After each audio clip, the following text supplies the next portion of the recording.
Bago tayo magsimula, gusto ko munang pasalamatan kayong lahat sa patuloy ninyong suporta. Tunay pong nakakataba ng puso ang inyong walang sawang panunood at pagtangkilik sa ating munting channel. Hindi sa tamang paraan. Pagkatapos nyun, itinarak niya ang kutsilyo sa mesa at idinugtong, kaya, bilang nakatatandang kapatid na babae, dapat niyang turuan ng leksyon ang batang ito. Dahil ang alam lang gawin ng Makong na to ay samandal sa duwag nilang kuya, obligasyon niyang ipakita sa hanggal na ito ang kanyang lugar. Makalipas ang ilang sandali, sa pagsusulit para tumaas ang ranggo ng kadit, isang pagsusulit upang makalipat sa susunod na klase, gaganapin ito bilang bahagi ng pangangaso ng mga nameplate sa loob ng gate. Habang nakatingin si Han sa pangunahing tauhan, pabulong siyang nagsabi na matatag ang gate pero mahigpit ang pagbabantay dito. Sumagot ang bida na marahil ito ay para sa kapanatagan ng isip ng mga tao, o posibleng isang pang-iingat kaugnay ng mga eksperimento at investigasyon. Tumingin siya sa paligid at naisip, mas kaunti ang tao rito kaysa sa inaasahan ko. Ganito ba sila ka-bold dahil iniisip nilang hindi ko napapansin? O ito ba talaga ang karaniwang antas ng mga kedit? Ngunit wala na itong saysay. Tinanong niya kung handa na ang lahat. Kumpiyansang sumagot si Ina, syempre. Kaya't sinabi niya, kung ganun, simulan na. Naglakad siya paabant at ang iba'y sumunod sa kanya sabay sigaw ng, oo. Sa sandaling iyon, habang hawak ang isang pakete ng matatamis, sinabi ni Sola sa kanyang kapatid na maraming pagkain sa opisina nito. Habang nakaupo sa kanyang mesa, napabuntong hininga ito at sinabing para iyon sa mga bisita. Dapat ay hindi siya kumakain. Isinubo ni Sola ang matamis at sumang-ayon. Hindi pa nila naririnig ang balita. Sinagot ng lalaki na hindi pa naman ganoon katagal mula nang ipahayag ng instructor na nakapasok na ang lahat ng second year. Tiningnan ni Sola ang hawak niyang pagkain at sinabi, ang iniisip ko pa lang, na yung Makong at ang mga bata ay nagkakalkaw ng basura, ay nakaka-excite na. Naalala niyang sinabi ni Mama na bibigyan sila ng gantimpala kung magaling ang naging resulta, di ba? Kaya dapat ay pinlano na niya agad kung paano siya hihingi. Si Jack naman, habang patuloy sa pagpindot ng mga key sa keyboard, ay nag-aalala kung magiging maayos ba ang lahat. Sigurado siya na ayon sa plano ang kalalabasan. Ngunit naalala niya ang sinabi ng kanyang nakatatandang kapatid, na hindi niya dapat ituring na karibal ang nakababatang kapatid. Noon ay natawa lang siya, pero ngayon ay parang may bumabagabag pa rin sa kanya. Biglang tumunog ang kanyang telepono, at si Sola, na nakaupo sa sofa, ay nagtanong, ano? Tapos na ba sila? Nakunat ang noo ng lalaki habang tinitingnan ang screen ng kanyang telepono. Tumayo si Sola, hinablot ang cellphone at pasiga na nagtanong, anong nangyayari? Nanginginig ang mga kamay niyang tiningnan ang screen at binasa, 21 ang na-expel, 15 ang out. Ang buong 5th grade ng first year ay nakaligtas. Napakuyong siya ng telepono hanggang sa mabasag ito at galit na sigaw, ito ay kalokohan. Ibig sabihin ba yun, hindi man lang nila napatumba ang isang Makong. Napahawak si G sa kanyang ulo at nag-isip, natalo sila. Isang buong kapalpakan. Natalo sila ng nakababatang kapatid, si Leech. Samantala, may ilang kadit na tumatakbong palabas sa isang kalsadang bato. Isa sa kanila ang sumigaw, lintek talaga. Sagot ng kasama niya, Makong lang yan. 5th grade lang siya. Pero sinagot siya, tumahimik ka na lang at tumakbo. Kapag nagtago tayo sa kuweba, hindi na tayo mahahanap ng siraulong iyon. Makalipas ang ilang saglit, nagtago sila sa may pasukan ng kuweba. Tinanong ng isa, naiwasan na ba natin siya? Ngunit sa susunod na segundo, may tumusok na espada sa lupa sa harapan nila, at napasigaw sila sa gulat. Inatake sila ni Chiel, sinabing totoo nga ang hinala niya.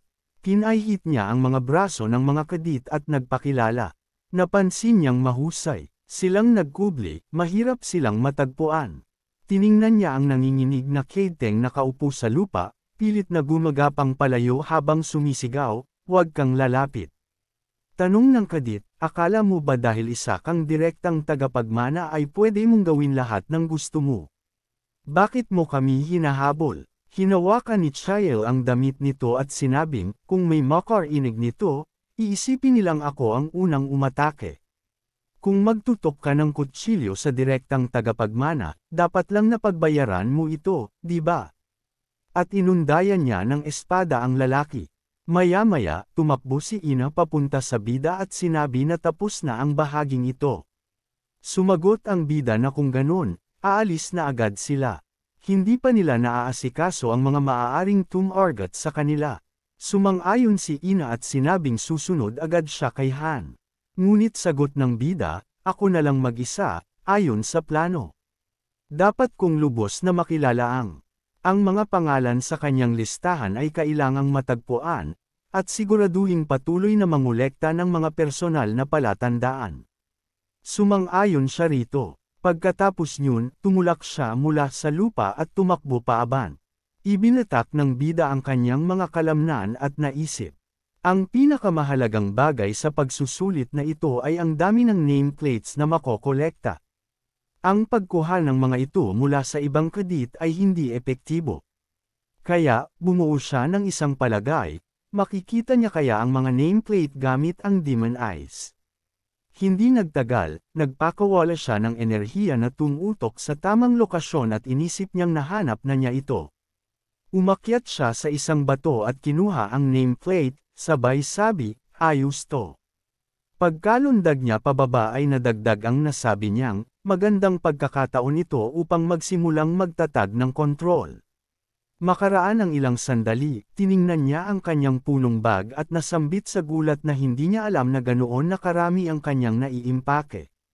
Kaya pala mabigat ang bag. Ang mahalaga, hindi na niya kayang sanayin pa ang kanyang mga mata. Tumingin siya pababa mula sa bangin at inisip, dahil malapit nang matapos ang pagsusulit, mula pa madaling araw ay may mga labanan na. At talagang nararamdaman niyang kapag patuloy niyang iniiwasan si Soham, magsisimula na itong makainis. Sa sandaling iyon, bumagsak si Soham sa tabi niya at nagsabing, nakita rin kita, sa wakas. Tiningnan niya ito at sinabing alam niyang hinahabol siya. Tinanong ni Soham, kung ganon, bakit hindi ka huminto? Nagkibit balikat siya at nagtanong, ano bang ginawa ko ngayon? Itali ni Soham ang kanyang buhok sa ponytail at sinabing tumigil na siya sa kakasabi, dapat silang maglaban. Hinugot niya ang kanyang espada at may smirk sa mukha na nagsabing, tingnan natin kung sino ang mas magaling dito at ngayon. Kapag nanalo ako, tatawagan mo akong ate. Nagtanong ang bida, paano kung ako ang manalo? Sumagot si Soham, kung ganon, tatawagan kitang kuya. Napakislot siya at tinakpan ang mukha gamit ang mga kamay, sabay sabi, kung psychological attack ito, epektibo. Nagngit-ngit si Soham at galit na sumigaw, tumigil ka na. Ang dal-dal mo. Pagkatapos noon, sumugod siya at sumigaw, ito na ang huling sandali. Shoal. Matapos ang matagumpay na pagsusulit para sa promosyon, lalo pang humigpit ang evaluation system, at ang pagsusulit ngayong semestre, kung saan dalawang direktang tagapagmana ang lumahok, ay naging mainit na paksa ng pag-uusap.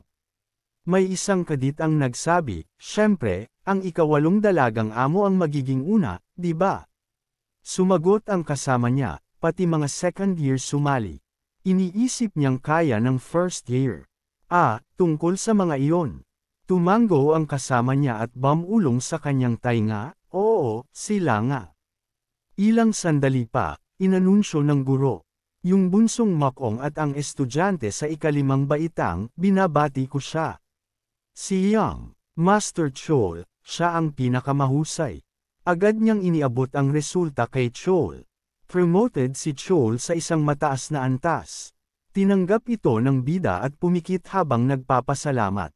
Sa totoo lang, hindi niya inakalang bibigyan siya ng ganoon kataas na ranggo. Inisip niya, hindi nila maaaring ipakita ng lantaran kung sino talaga ang paborito nila. Siguro kung mas mahusay ang naging resulta ni Sio, pero kinuha niya lahat ng nameplate nito. Napansin ng instructor na kalmado siya. Ang pagiging kabilang sa pinakamagagaling sa hanay ng mga kadit ay isang malaking tagumpay. Ipinatong ng bida ang resulta sa kanyang balikat at sinabing siguradong matutuwa si Yaya. Nagpasalamat siya sa guro sa mabubuting salita. Muling nagpasalamat ang instructor, at pagkatapos ay bumaba ang bida sa iba pang kadit at nagsimula silang bumati sa kanya. Pagkatapos noon, inanunsyo ng guro na ang susunod ay si Ina. Tinawag siya, lumapit siya, at habang inaabot ang resulta, binati rin siya ng guro sa kanyang pag-angat. Umakyat si Ina sa ika-13 na pwesto sa ranggo. May panginginig sa mga kamay niyang tinanggap ang kanyang resulta at nagpasalamat. Sinabihan siya ng pangunahing tauhan, huwag kang maging mayabang, kung hindi, hindi ka na muling angat. Napabuntong hininga si Ina at sumagot, totoo naman lahat, young master. Pagkatapos ay inanunsyo ng instructor ang captain si Kim Baong. Binati rin siya sa kanyang pagtaas. Tiningnan niya ang kanyang resulta at nagpasalamat sa instructor. Umakyat si Bosong sa ika-24 na pwesto sa ranggo. Nagpatuloy ang guro, Kadit Han. Nagpakasipag upang makuha ang promosyon sa kanyang unang taon ng pag-aaral. Binabati rin siya. Na-promote si Han sa ika-34 na pwesto sa ranggo. Naisip ni Han na ito ay isang hindi tiyak na posisyon. Sa totoo lang, nakakabigo ito. Hindi, ito ay, simula pa lang ito. Dahil gusto niyang maging kasing lakas ng young master, kailangan niyang magsumikap palalo. Nagpasya siyang baguhin ang sarili upang hindi na siya maging pabigat o mamuhay ng may panlilinlang. Ngayon, hindi na siya matatalo. Maya-maya, pumikit ang bida at inisip. Tapos na nga ba talaga ang lahat sa kanila? Ngunit hindi na siya nababahala. Pagkatapos, humarap siya sa iba at sinabi na lahat ay nagsikap. Lahat ay na-promote. Balak niyang magsagawa ng personal training para sa mga hindi pa na-promote. Ngunit ang ikalawang taon ay mas magiging mahirap. Marami ang magtatangkang pabagsakin sila. Umaasa siyang kaya nila itong harapin. Kumpiyansa silang sumang-ayon sa kanya at pinukpok niya ang kanyang dibdib sabay sabing, kailangan nating lumaban. Malalampasan natin lahat. Ilang sandali pa, biglang sabi ni So-hyun na hinding-hindi niya ito matatanggap. Napabuntong hininga ang bida at tinanong kung ano na naman ang hindi niya matatanggap. Galit na sumigaw si So-hyun. Kung wala lang sanang pagsusulit para sa promosyon, ako na sana ang top student.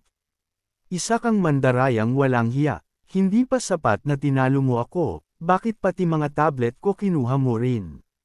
Alam mo ba kung gaano kahirap kolektahin muli ang mga iyon dahil sayo? Kung dala ko lang sana ang ivory sword, inakala niyang madali lang talunin si So-hyun, ngunit mahigit 1 oras ang inabot. Mas malakas siya kaysa sa inaasahan niya. Hindi pa nga niya na-unlock ang lakas ng espada niya, at hindi pa niya alam gamitin ang sarili niyang kakayahan. Kung marunong na siya sa mga iyon, wala na siyang laban. Pagkatapos niyon, inilagay ni So-hyun ang kamao sa kanyang baba at nag-isip, sabay sabing. Pero ang pangako ay pangako. Nagtaka ang bida kung ano ang ibig niyang sabihin. Bigla na lang siyang nagpaliwanag, tungkol daw sa pangalan niya. Mula noon ay nagtalo na sila, ngunit hindi na siya pinatapos ng bida. Tinakpan niya ang bibig ni So-hyun gamit ang kanyang kamay at nagbanta, kapag nagsalita ka pa ng kahit ano, tatahiin ko ang bibig mo, walang anesthesia. Kailangan na nilang umalis, kundi mahuhuli sila. Sumang-ayon si So-hyun, at hindi nagtagal, nakarating sila sa pinto. Binuksan ito ng bida at yumuko silang pareho upang batiin ang kanilang ama.